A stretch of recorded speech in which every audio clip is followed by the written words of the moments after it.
eu acho que a gente é aquela coisa, a gente tocou, não vou dizer que a gente tocou o fundo do poço, porque no fundo do poço no Brasil sempre é um alçapão, mas a gente chegou bem perto, né? E com relação à educação, né? Basicamente, Bolsonaro utilizou a educação para criar uma espécie de Ministério da Verdade, né? Como está previsto no livro 1984 de George Orwell, né?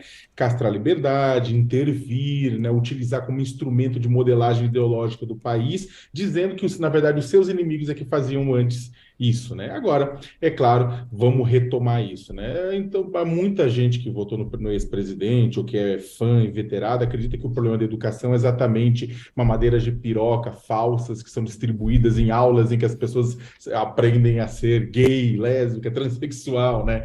Então, o que acontece a gente vai ter muito caminho pela frente, né? Até porque vamos ter o quê? Temos desvio de dinheiro, temos corrupção, temos tantas e tantas coisas pela frente. Agora, temos alguns desafios que eram, dito isso, dito que a retomada para a normalidade racional, que é o momento que estamos vivendo, inclusive a fala do Lula com os reitores, o convite deles é para ressignificar a relação entre o governo e a presidência da República e os produtores de conhecimento e difusores desse conhecimento, ou seja, as universidades e escolas, né? Então é muito salutar que o Lula esteja fazendo isso.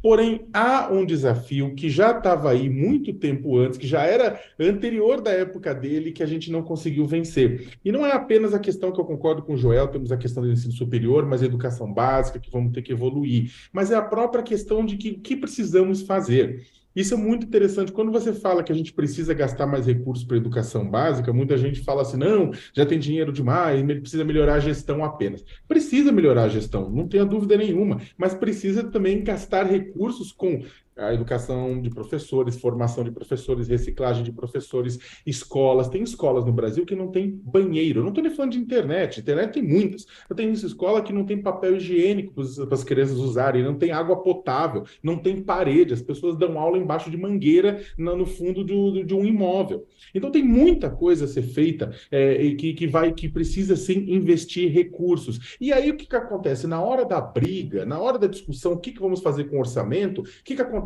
O mercado e muita gente fala o quê? Vamos desvincular os recursos da educação, que é o que a gente ouve sempre. Que significa o quê? Vamos tirar a obrigatoriedade de gasto, de investimento em educação que tá na Constituição. Vamos mudar isso porque isso é um atraso. E aí aparece um monte de economista, gente super sábia, dizendo, não, gasta-se demais, temos que tirar isso. E aí você vai ver, só para terminar, eu sei que estou me alongando, mas aí você vai ver o pessoal faz o quê? Esse discurso está conectado com outro discurso, que é aquele discurso que faz o quê? Que incensa o Joãozinho, né? Aparece naqueles comerciais, né, de banco, etc, tal, incensando a história do Joãozinho, que come biscoitos de lama com insetos e caminha 78 quilômetros por dia sozinho para chegar numa escola e por conta própria, sem ajuda de ninguém, conseguiu vencer na vida. E se Joãozinho vence na vida, todo mundo vence na vida sozinho.